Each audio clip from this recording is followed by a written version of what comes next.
एक मॉडल बिना हिचकिचाए अपना टॉप उतार देती है, अपनी परफेक्ट बॉडी को दिखाते हुए। ये देखकर फोटोग्राफर तुरंत कैमरा उठाता है और तस्वीरें क्लिक करने लगता है।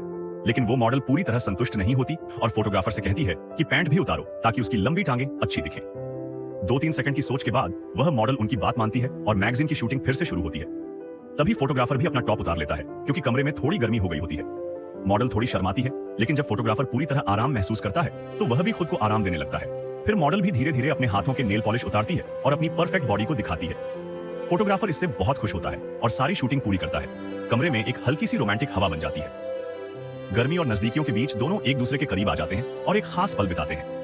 रात को जब बॉयफ्रेंड ऑफिस से वापस आता है तो उसके पास एक खूबसूरत फूलों का गुलदस्ता होता है ताकि वो अपनी गर्लफ्रेंड को सरप्राइज दे सके। लेकिन जब वह घर का दरवाजा खोलता है तो घर खाली होता है। वो सोचता है कि शायद वह बाहर गई है। फिर वो खिड़की के पास जाता है और सामने वाले मकान में एक कपल को एक्सरसाइज करते हुए देखता है। उत्सुक होकर दूरबीन से देखता है और फिर उसे एक जाना पहचाना चेहरा नजर आता है। समय गुजरता है और सुबह हो जाती है। मॉडल अपनी नींद से जागती है और महसूस करती है कि कुछ गलत हो गया है। वो जल्दी से कपड़े पहनकर घर वापस जाने की सोचती है, लेकिन जब वह दरवाजे के पास पहुंचती है तो पाती है कि दरवाजा खुला हुआ है। शंकित होकर वह अंदर आती है